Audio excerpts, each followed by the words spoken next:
नमस्कार, आप देख रहे हैं एनडीटीवी इंडिया। हमारी खास पेशकश के साथ मैं हूं अनंत भट्ट। बांग्लादेश अशांत है, जल रहा है। जिस आंदोलन की शुरुआत छात्रों के असंतोष से हुई थी, उसने देखते ही देखते अराजक शक्ल अख्तियार कर ली है। चेहरा भले ही छात्रों का आगे रहा, लेकिन उनकी आड़ में कब कट्टरपंथी हावी हो गए पता ही नहीं चला। फिलहाल बांग्लादेश एक अंधा युद्ध लड़ता दिखाई दे रहा है, जिसका धुआं चारों तरफ फैला है। यह आग कब बुझेगी, कैसे बुझेगी, ये बेकाबू बांग्लादेश कैसे पटरी पर लौटेगा, ये एक बड़ा सवाल है।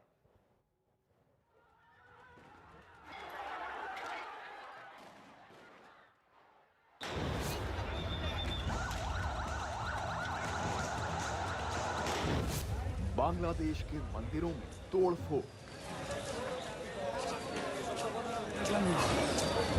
हिंदू नेता और उसके भतीजे को पीट पीट कर मार डाला।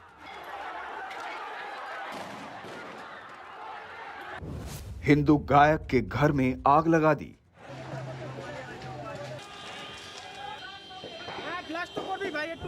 अल्पसंख्यकों की जान सांसत में।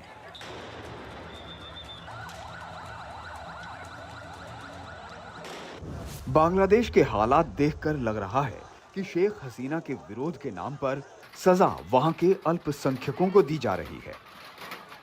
सोमवार को शेख हसीना ने प्रधानमंत्री पद से इस्तीफा दे दिया था। वो देश छोड़कर चली गई थीं, लेकिन उसके बाद भी बांग्लादेश में हिंसा बदस्तूर जारी है और उस हिंसा के शिकार हैं हिंदू और हसीना के समर्थक। हसीना देश छोड़कर चली गई, लेकिन बांग्लादेश में अल्पसंख्यकों, खासकर हिंदुओं पर हमले तेज हो गए हैं।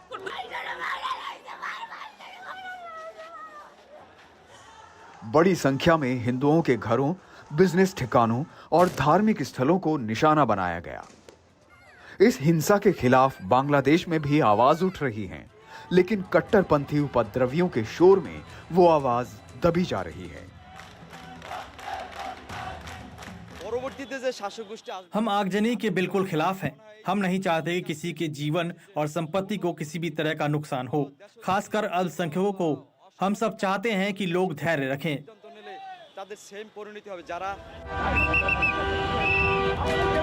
हसीना के खिलाफ आंदोलन चलाने वालों को लगता है कि जिसने कभी हसीना से थोड़ी भी सहानुभूति या समर्थन रखा है, उन सब से हिसाब होगा। वो खतरनाक हिसाब कर रहे हैं।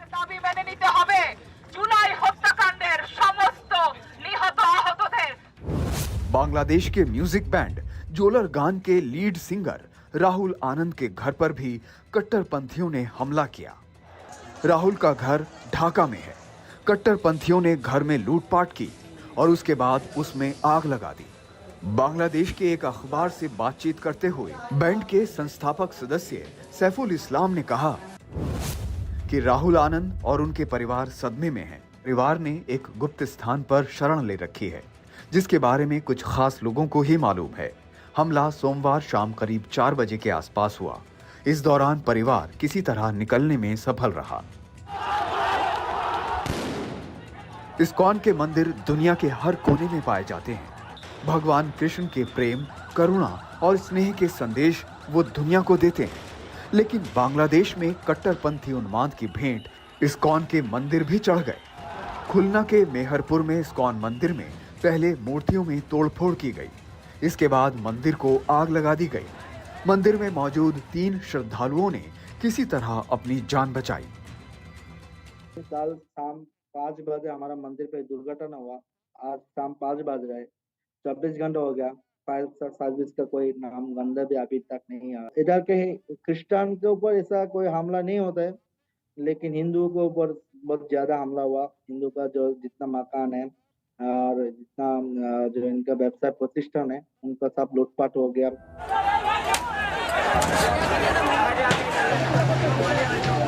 बांग्लादेश से आ रही मीडिया रिपोर्ट्स के मुताबिक 2 दिनों की हिंसा में करीब 100 जगहों पर अल्पसंख्यकों के घरों और दुकानों पर हमला हुआ। उन दुकानों में तोड़फोड़ हुई और लूटपाट की गई। बागेरहाट में एक व्यक्ति की पीट पीट कर हत्या कर दी गई।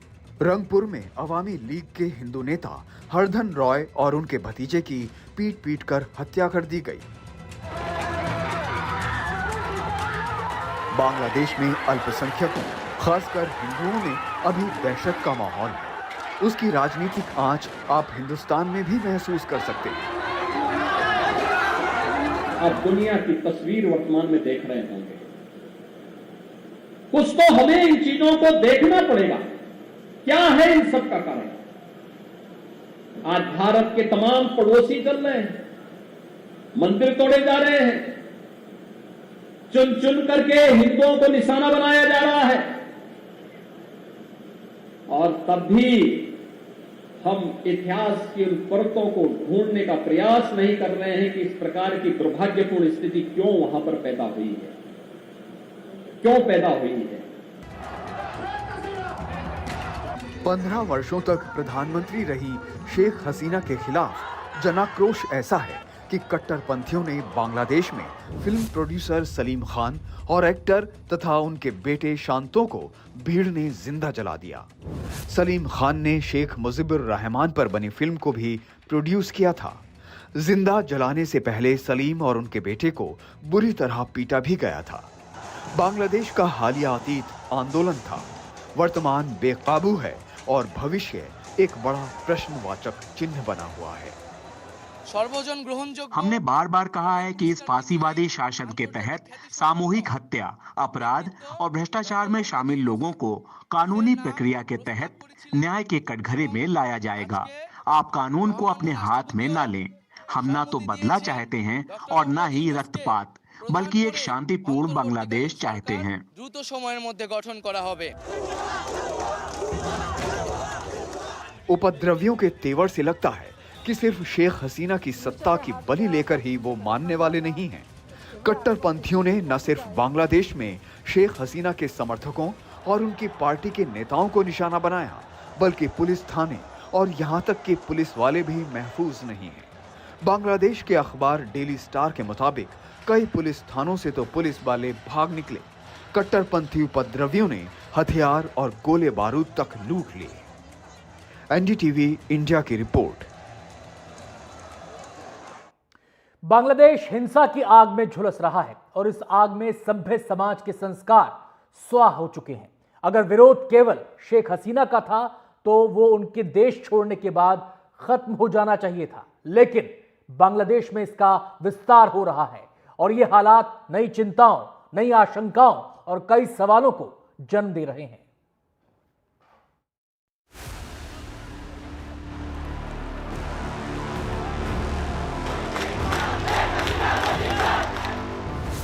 पहले शेख हसीना को हटाने के लिए लगी आग,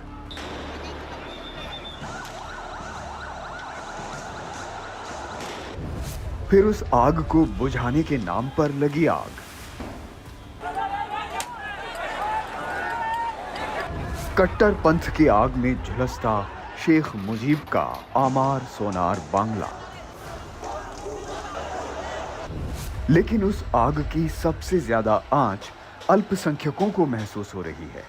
वहां की आग अगर यूं ही जलती रही और हालात ऐसे ही बेकाबू रहे तो सवाल है कि वहां 19,000 भारतीय हैं जिनमें 9,000 छात्र हैं। भारत की चिंता उन हिंदुस्तानियों को भारत लाने की है।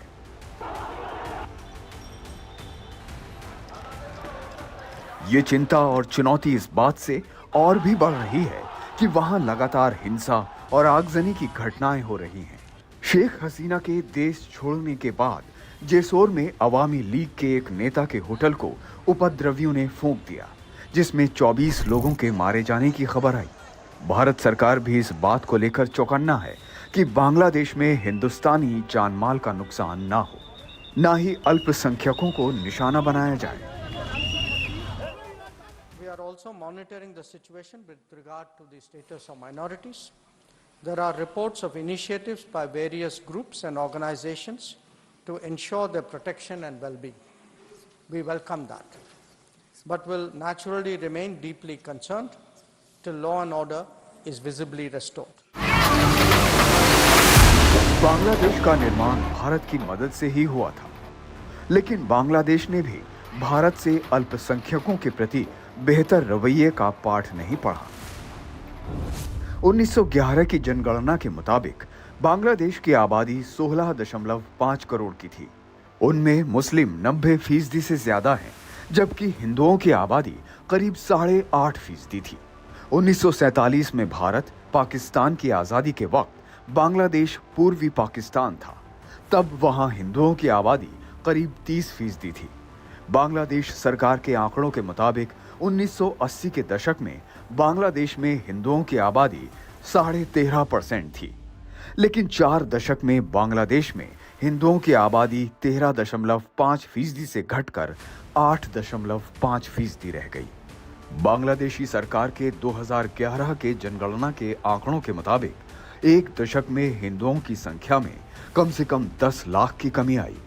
वहीं एक स्टडी के रिपोर्ट से पता चला कि सुरक्षा और खराब माली हालत की वजह से बांग्लादेश से रोजाना करीब 750 हिंदू पलायन कर रहे हैं।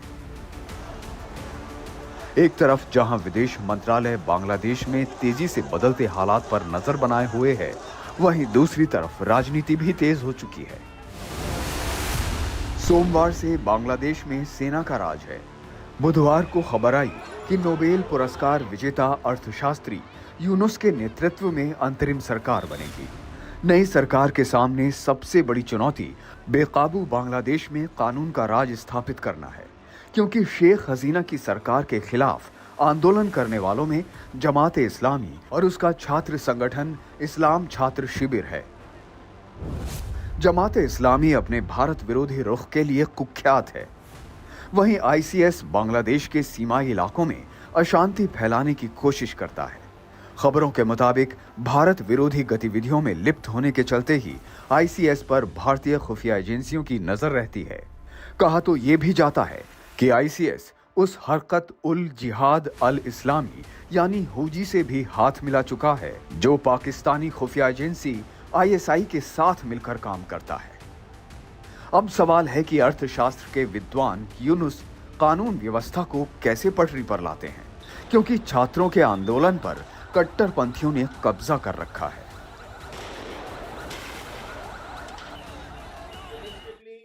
जो इस्लामिस्ट फोर्सेस हैं वो तो हसीना सरकार के खिलाफ शुरू से ही थे। तो जो ये शुरू में एक स्टूडेंट लेड प्रोटेस्ट शुरू हुआ, वो धीरे धीरे इस्लामिस्ट ने इसको कैप्चर कर लिया। तो इंटरनल डेवलपमेंट्स को बाहर से भी इंकरेजमेंट मिला। विदेश मंत्रालय ने बांग्लादेश में रह रहे भारतीयों को सतर्क रहने की चेतावनी तो दे दी है, लेकिन सवाल है कि क्या बांग्लादेश की हिंदू आबादी के खिलाफ ये हिंसा जल्द से जल्द रुकेगी? क्या बांग्लादेश की नई सरकार इन दंगों पर लगाम लगाएगी?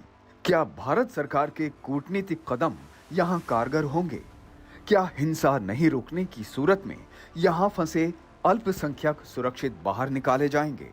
और सबसे बड़ा सवाल, कहीं ऐसा तो नहीं कि बांग्लादेश की नई सरकार कट्टरपंथियों के दबाव में तमाशबीन बनी रहेगी?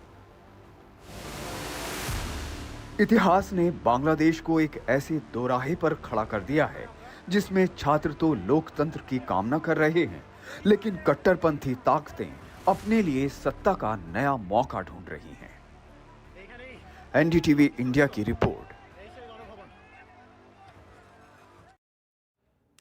बांग्लादेश के लिए कल बड़ा दिन है। एक बैंकर के हाथ में होगी कमान, लेकिन नहीं है रहा आसान। ब्रेक के बाद दिखाएंगे मोहम्मद यूनुस के लिए कितना बड़ा है चुनौती का आसमान।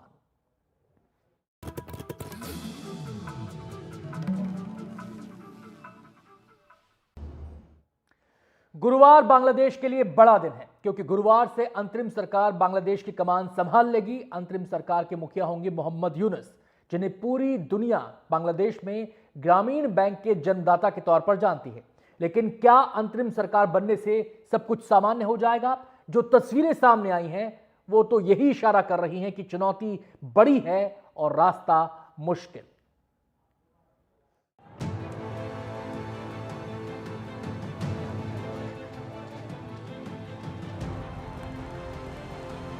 जब ये तय हो गया कि बांग्लादेश में अंतरिम सरकार के मुख्य सलाहकार की हैसियत से रहनुमाई नोबेल पुरस्कार विजेता अर्थशास्त्री मोहम्मद यूनुस के हाथों में होगी तो पेरिस से वो ढाका के लिए बुधवार को रवाना हो गए।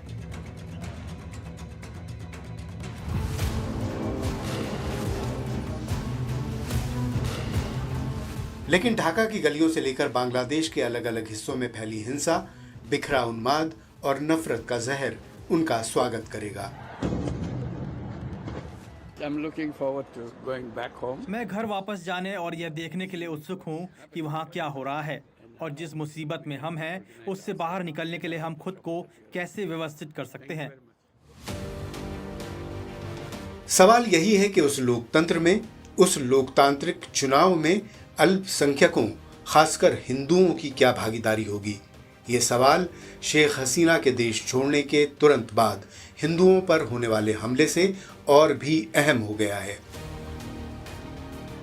बांग्लादेश में अल्पसंख्यकों, खासकर हिंदुओं पर हमलों के पीछे 3 अहम वजह हैं।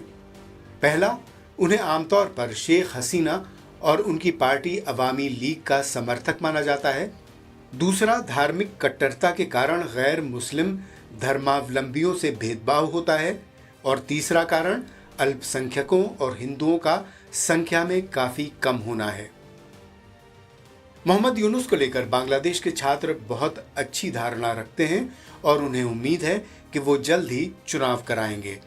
लेकिन क्या उस चुनाव से अल्पसंख्यकों की सुरक्षा की गारंटी मिलेगी? वो हमें अर्थव्यवस्था को आगे बढ़ाने में मदद करेंगे, क्योंकि नोबेल शांति पुरस्कार विजेता मोहम्मद यूनुस एक अर्थशास्त्री और विश्व स्तर पर एक प्रसिद्ध व्यक्ति हैं। वो दुनिया भर में एक जाना माना चेहरा हैं। उनके जैसा व्यक्ति बांग्लादेश के प्रधानमंत्री के रूप में बेहतर होता, लेकिन वे राजनीति में शामिल नहीं हैं। ये काफी है कि वे महत्वपूर्ण समय में अपना समर्थन दे रहे हैं। उन्हें लोकतांत्रिक प्रक्रिया के तहत चुनाव कराना चाहिए, जो हमारे लिए एक उपहार होगा। मोहम्मद यूनुस की पहचान ग्रामीण बैंकिंग सिस्टम को मजबूत करने वाले की है, लेकिन दूसरी पहचान भारत के प्रति नकारात्मक रवैये रखने वाले की भी है। मोहम्मद यूनुस को लगता है कि शेख हसीना को भारत शह देता था, जबकि सच ये है कि भारत दुनिया का सबसे बड़ा लोकतंत्र होने के नाते अपने पड़ोस के देशों में भी मजबूत लोकतंत्र का हामी है। अच्छी बात यह है कि पूर्व पीएम खालिदा जिया धर्मनिरपेक्षता की बातें कर रही हैं। हमें नया बांग्लादेश बनाना है, गणतंत्र और धर्मनिरपेक्ष बांग्लादेश बनाना है। ऐसा देश जहां किसी का शोषण ना हो। छात्र और युवा हमारा भविष्य हैं।